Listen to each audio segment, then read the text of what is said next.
कथा कर रही है कि पंचमी का श्राद्ध था, पितर आए पर आपके यहां पर उनको भोजन नहीं मिला।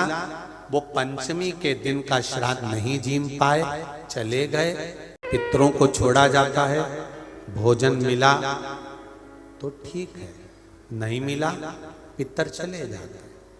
चंद्रलोक से पितृलोक के बीच में एक पितृलोक का सीढ़ी पड़ती है, जीना सड़ा सीढ़ी जिस पे पितर चढ़ के पितृलोक जाता है। उस सीढ़ी पर कौन रुकता है? उस सीढ़ी पर पितर है। पितृलोक की सीढ़ी पर जाकर बैठ जाते हैं।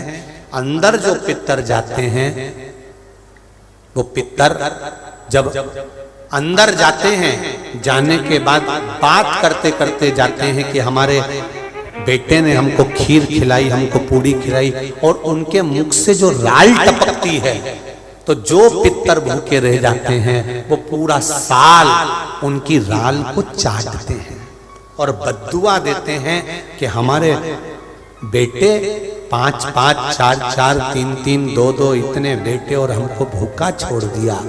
तो वो बद्दुआ देते हैं, जिसके कारणवश पितृदोष होता है। और फिर ब्राह्मण देवता कहते हैं कि ये पितृदोष हो गया। पितृदोष क्यों हुआ? क्योंकि वो भूखे रहे।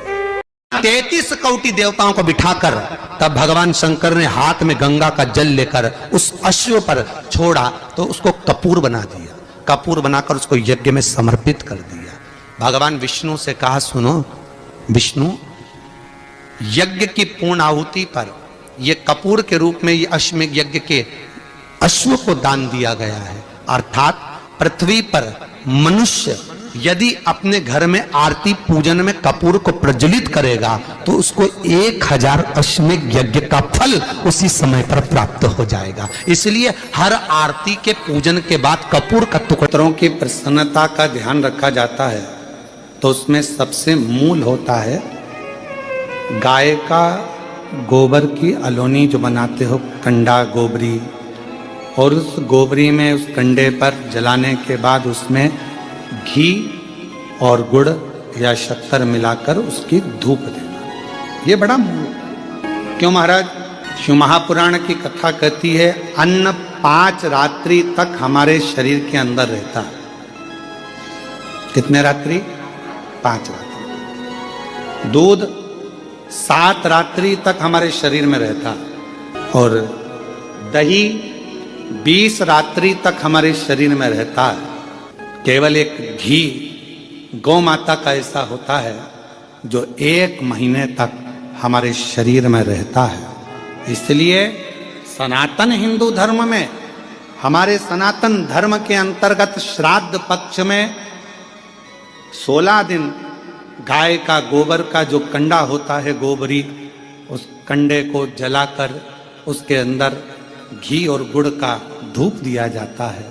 और वो धूप हमारे पितरों की तृप्ति का केंद्र बने। एक पक्ष में जब हम शंकर भगवान पर एक लोटा जल चढ़ाएं तो उसी जल को धीरे धीरे धीरे धीरे 27 बार भगवान शंकर को समर्पित करना चाहिए। कितनी बार? 27 बार। या फिर 27 मनके की माला से जप करें। उसका फल क्या होगा? भगवान शिव अपने रूप रखकर इन पितरों को वो भाग देना चालू कर देते। भूल से भी 16 श्राद्ध के 16 दिन में से एक दिन भी अगर हमने एक ही पानी का कलश, एक ही लोटा, ऐसा नहीं कि तुम्हें 27 बार पानी भर के चढ़ाना, लोटा एक ही है, कलश एक ही है, और उसको धीरे धीरे धीरे धीरे कर कर 27 बार छोड़ दिया जाता है। तो शिव महापुराण की कथा कहती है कि अगर रोज हमारे पितरों को, रोज हमारे पूर्वजों को अगर हमने तर्पण भी नहीं किया है, जल भी नहीं दिया है, और शंकर भगवान को 27 बार जल का भाग हम समर्पित करते हैं अपने पूर्वजों के लिए, तो हम नहीं भी दे पाए तो एक बार में पूरे 16 दिन का जल हम अपने पूर्वजों को प्रदान कर देते हैं। 5 स्थान बताए हैं। 2-5 मिनट में भी आपका ध्यान कितना केंद्रित होना चाहिए वो स्थान बता, कितना केंद्रित होना चाहिए। पहला, जिस समय पर तुम्हें समय मिले, तुमको लगे कि अब मेरे को भगवान को दीप लगाना, दिया लगाना, 5 स्थान पर तुम्हारे ध्यान की केंद्रता होना चाहिए। पहले नंबर पर दीप लगाते समय, जिस समय पर भगवान को आप लोग दीपक लगाते हैं, दिया लगाते हैं, किसी से चर्चा मत करो, फालतू की कोई बात नहीं होना चाहिए। दीप लगाता मतलब ज्योति को उत्पन्न करना, और ज्योति को उत्पन्न करना मतलब ज्योतिर्लिंग को प्रकट करना।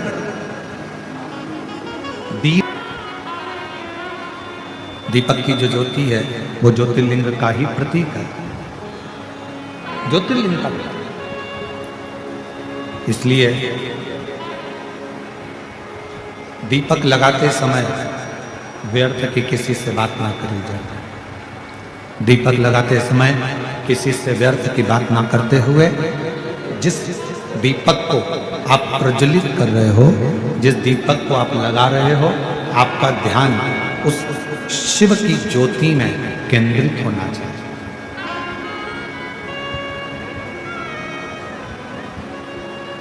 भगवान शंकर की ज्योति में आपका ध्यान केंद्रित, और शिव की ज्योति में जब आपका ध्यान केंद्रित होगा, भगवान शंकर की ज्योति में जब आपका ध्यान केंद्रित होगा, तब आप स्वयं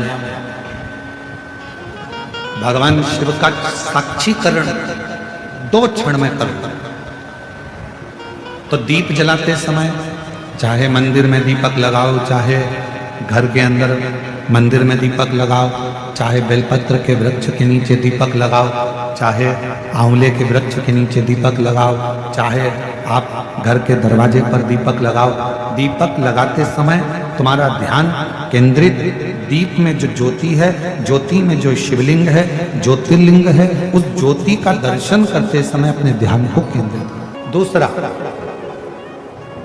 भगवान शंकर को, सूर्य नारायण भगवान को,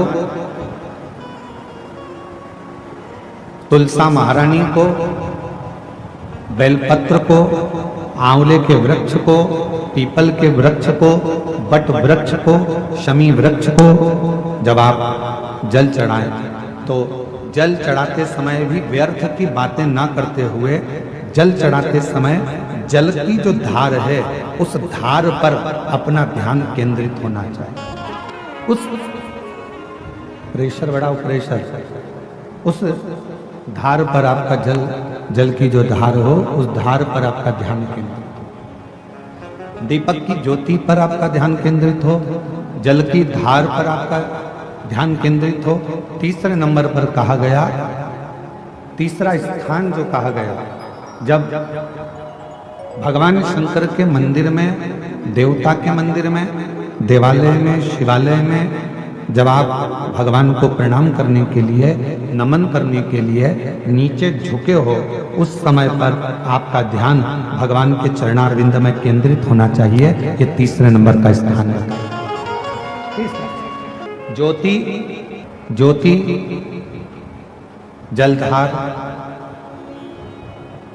चरणारविंद को नमन करना तीसरा। और चौथा स्थान बताया, नंदी के पास जब आप बैठो, हमने पहले भी कथा में कहा, जब कोई बहुत ज्यादा, बहुत बड़ा कोई तकलीफ, कोई कष्ट, कोई दुख, कोई परेशानी आपकी जिंदगी में यदि आ गई हो, तो नंदी के पास शंकर जी को जल चढ़ाने के बाद 2 मिनट, 2 क्षण, 1 मिनट, 5 मिनट, जितना मिल जाए, आधा मिनट, 1 सेकंड नंदी के पास बैठना चाहिए। नंदी के, और कौन सा स्थान बताया, तो कहा नंदी का जो पांव, आगे का एक चरण नंदी का उठा हुआ रहता है। दर्शन करें आप लोगों ने, किस किस ने करें, जरा हाथ उठाओ, करें सब लोगों ने। नंदी का आगे का एक पांव उठा हुआ होता है, तो नंदी, जब तुम कोई विषम परिस्थिति में हो, बहुत टेंशन में हो, बहुत तकलीफ में हो, बहुत कष्ट में हो और बहुत ज़्यादा कोई डिप्रेशन में हो, कोई चिंता में हो, कोई बात अगर तकलीफ की है, तो नंदी का जो पाँव उठा हुआ रहता है उस पाँव के पास में थोड़ी देर, नंदी के साइड में थोड़ी देर, 1 सेकंड, आधा सेकंड, आधा मिनट, 1 मिनट, 2 मिनट, 5 मिनट, जितना आप बैठो और थोड़ी देर बैठकर बाबा की ओर ध्यान को केंद्रित करो और अपने मन की बात कह दो। वो चौथा स्थान बताया, मन को केंद्रित करने।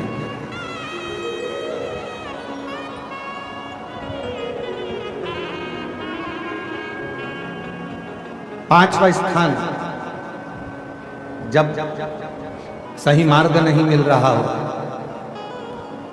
कोई सही रास्ता नहीं प्राप्त हो रहा हो, सही मार्ग नहीं मिल रहा हो, तो पांचवा स्थान, यदि मेरे महादेव के शिवलिंग के ऊपर जलाधारी लगी हो, तो मंदिर में गए, शिवालय में गए और भगवान शंकर के शिवलिंग के ऊपर यदि जलाधारी लगी हो, तो जब आप भगवान शंकर के मंदिर से बाहर निकल रहे हो, तो बाहर निकलते समय अगर आपको दरवाजे पर खड़े होकर जलाधारी का यदि दर्शन हो जाए, तो 2 क्षण के लिए उसका दर्शन भी केंद्रित कर सकते हो। ये 5 स्थान ऐसे हैं जिन स्थान पर अपने भगवान के चरणारविंद को, भगवान के दर्शन को केंद्रित किया है।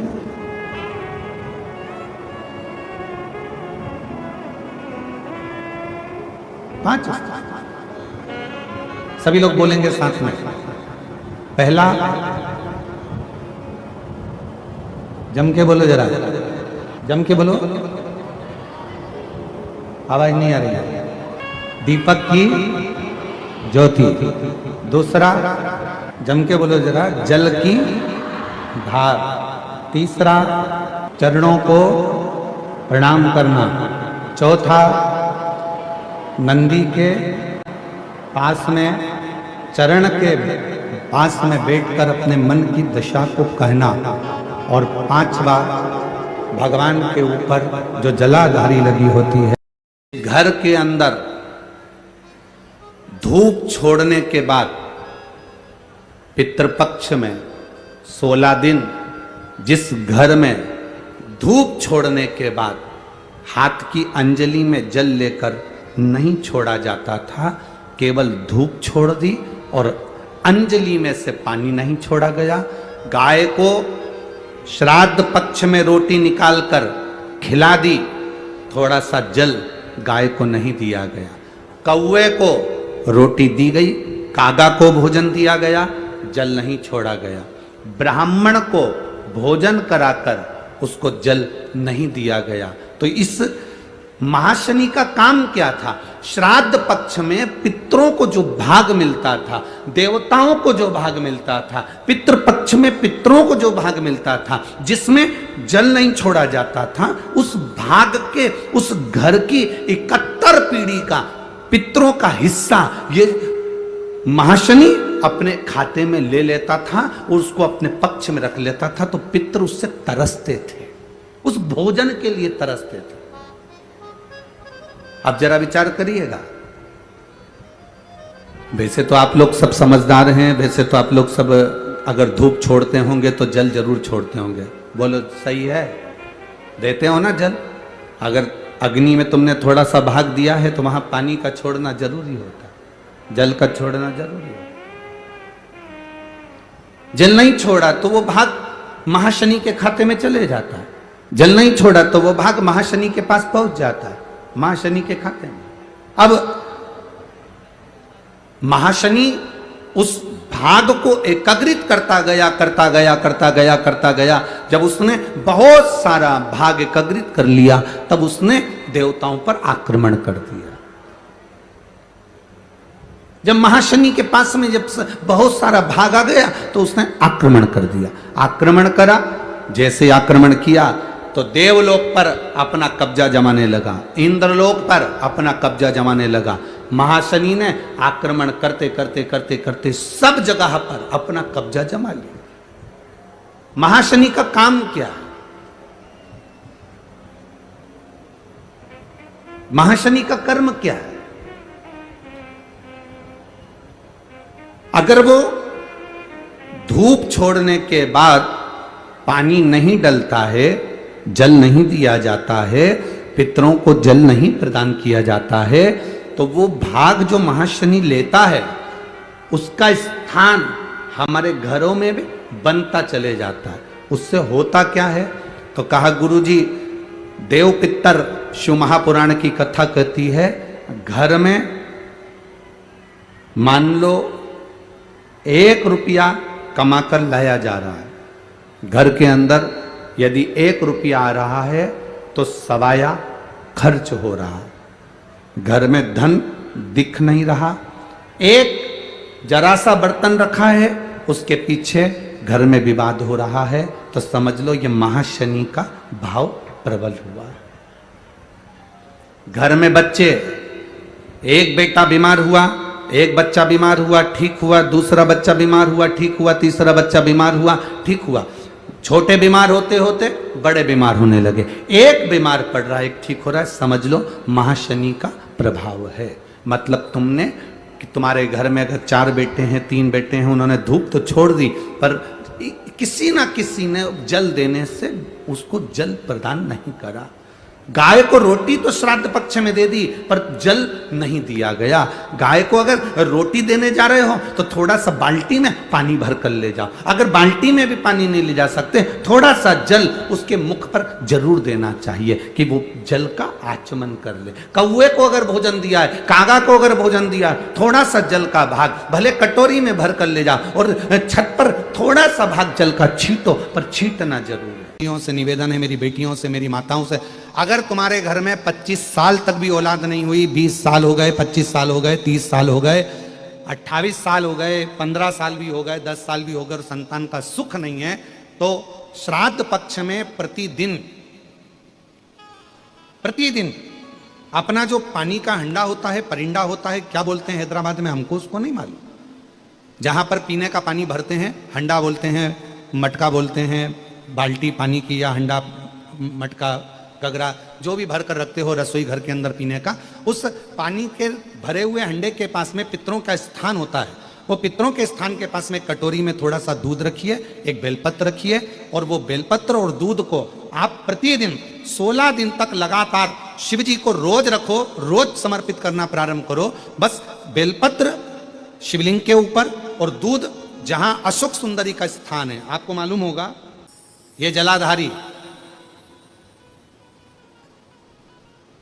ये भगवान शंकर का शिवलिंग है, ये जलाधारी है, माता पार्वती जी का हस्त कमल, और सामने जो चरण है जहां से पानी बहता है, राइट भाग गणेश जी का, लेफ्ट भाग कार्तिकेय जी का, बीच में एक मोटी सी लाइन होती है जिसको अशोक सुंदरी कहा जाता है। शंकर भगवान की 6 बेटियां हैं, 6 बेटियों में शंकर जी के ऊपर जो कलश रखा होता है, उसमें से जो बूंद बूंद पानी गिरता है, वो कलश 5 बेटियों का स्थान होता है, जया, विषहरा, शामली बारी, दौतली और देव। ये शिव जी की 5 लड़कियां ऊपर और एक बेटी अशोक सुंदरी। सामने जो मोटी सी लाइन होती है जहां से शिव जी पे चढ़ा हुआ पानी गिरता है, उसके बीच में जो लाइन होती है वो अशोक सुंदरी का स्थान है। तो जिसके यहां संतान का यदि सुख नहीं है तो 16 दिन एक प्रयास करें, तुम रुकेश्वर महादेव का नाम लेकर शंकर जी के ऊपर तो चढ़ाएं बेलपत्र, जो तुमने परिंडे के पास, हंडे के पास रात्रि को रखा है, 16 दिन के रोज एक बार रखो और रोज एक बार चढ़ाओ। रखा, वो दूध को अशोक सुंदरी के स्थान पर समर्पित करना है और बेलपत्र को शिवलिंग पर समर्पित करना है। 16 दिन कर देखिए, उसके 3 महीने के अंदर देवाधिदेव महादेव की कृपा से गर्भ जरूर ठहरेगा, शिव की कृपा जरूर, शंकर की करुणा। कितना सुंदर कहा है, पितृदोष काय से समाप्त होता है, तो स्कंद पुराण में लिखा, घर का 1 लोटा पानी भरो, 1 कलश में जल भरो, अपने घर में घूमो और उस पानी को ले जाकर शंकर जी को चढ़ा दो, क्योंकि शिवलिंग पर चढ़ाएंगे तो वो पानी जलाधारी से जाएगा। जलाधारी क्या है? माता जी का हस्त कमल, पार्वती जी का हस्त कमल। तो ये संपूर्ण, जब शिव परिवार वहीं पर है तो तुम जब पानी चढ़ाओगे तो वो पार्वती को लगेगा, और पार्वती इतनी खुश होती है कि पितृलोक में अपने पितरों को कहती, अपने पिताजी को कहती है, पिताजी इसके घर का जल मेरे पास में आया है, इसके पितरों को दे देना। शिव महापुराण की कथा कहती है, अग्नि पुराण कहती है, स्कंद पुराण कहती है कि शंकर पर 1 लोटा अगर पानी आप प्रतिदिन चढ़ा रहे हो तो पितरों को तर्पण की भी जरूरत नहीं पड़ती, क्योंकि उनको पानी स्वयं पार्वती जी अपने पितृलोक में भेज देती है। इसलिए शिव महापुराण की कथा कहती है, मौका मिले वस्त्र दान अपनी जगह पर है, स्वर्ण दान अपनी जगह पर है, मुद्रा दान अपनी जगह पर है, भूमि दान अपनी जगह पर है, पर शिव महापुराण की कथा कहती है अन्न दान सर्वश्रेष्ठ माना गया है, जो दिया वो प्राप्त है। अन्न से बड़ा कुछ दान है ही नहीं। भूखे को भोजन, प्यासे को पानी, जय बाबा बर्फानी। भूखे को भोजन कराए, प्यासे को पानी पिलाए और शिव जी का नाम ले, बाबा बर्फानी का जय जयकार होता ही क्यों है? भूखे को भोजन, प्यासे को पानी, जय बाबा बर्फानी। भले कितने भी वीआईपी कॉटेज में रह लो, भले तुम कितने भी आनंद के साथ रह लो, पर घर की याद जरूर। तो मैना, धन्या, कला तीनों देवियां पृथ्वी पर भ्रमण करती हुई कहती हैं हमें पितृलोक की याद आती है। पितृलोक हमारा लोक सर्वश्रेष्ठ है, और ये सत्यता है। पितृलोक क्यों श्रेष्ठ है? तो माता मैनावती से पूछा गया। एक बार हिमालय राज ने पूछा कि मैना, तुझे अपने पिता का घर पितृलोक इतना प्रिय क्यों है? तो मैना जी ने कहा कि जब पृथ्वी पर कथा होती है, मृत्यु लोक में पृथ्वी पर जब कथा होती है, भगवान शंकर की यह पवित्र धरा मृत्यु लोक में जब भी विष्णु महापुराण की कथा होती है, जितनी देर तक कथा के पंडाल में जितने लोग बैठकर कथा श्रवण करते हैं या किसी भी माध्यम से जितने लोग, जैसे आस्था चैनल पर सुन रहे हैं, फेसबुक यूट्यूब पर श्रवण कर रहे हैं, आप जहाँ जहाँ बैठकर कथा को श्रवण कर रहे हैं अपने अपने घरों में, जितनी देर तक आपका ध्यान शिव महापुराण की कथा में रहता है, उतनी देर तक भगवान वैकुंठ छोड़कर पितृलोक में पितरों के ऊपर हाथ रखकर कथा को श्रवण करते हैं। अब आप लोग जितने लोग बैठे हो, आपके पूर्वज, आपके दादा परदादा 71 पीढ़ी में, कोई महिला है, बेटी है, उसकी 71 पीढ़ी, कोई पुरुष है, उसकी 71 पीढ़ी। तो जितने लोग भी इस आस्था चैनल पर कथा को सुन रहे हैं, फेसबुक यूट्यूब पर कथा को श्रवण कर रहे हैं, या बेरलूट की इस पवित्र घृष्णेश्वर महादेव की इस पवित्र हॉल में बैठकर इस कथा को श्रवण कर रहे हैं, आप जितने भी सुन रहे हैं, आपके पूर्वज, आपके पितर, आपके देवता, आपके दादा परदादा 71 पीढ़ी में जहां कहीं पर भी होंगे, वो पितृलोक में जब बैठे रहेंगे, आप कथा श्रवण कर रहे होंगे, उस समय पर भगवान देव अधिदेव महादेव, भगवान नारायण और भगवान ब्रह्मा, इंद्र, 33 कोटि देवता पितृलोक में जब तक आप कथा सुनते हो, उतनी देर तक वो पितृलोक में हमारे पूर्वजों के पास उनके कंधे पर हाथ रखकर ऐसे श्री शिव महापुराण की कथा को श्रवण करते हैं और वर देते हैं। देख, तेरे परिवार वाले कथा सुन रहे हैं, देख तेरे परिवार वाले कथा करवा रहे हैं, देख तेरे परिवार वाले 3 घंटे तक कथा में अपने हृदय को, अपने चित्त को, अपने मन को लगाए हैं। ये कथा तेरे पूर्वजों के आनंद में ये श्रवण कर रहे हैं। मैं 16 दिन के श्राद्ध में भगवान नारायण कहते हैं, मैं वर देता हूं कि जो पितृपक्ष की कथा श्रवण करता है उसकी मनोकामना देव अधिदेव महादेव पूर्ण कर देते हैं। ये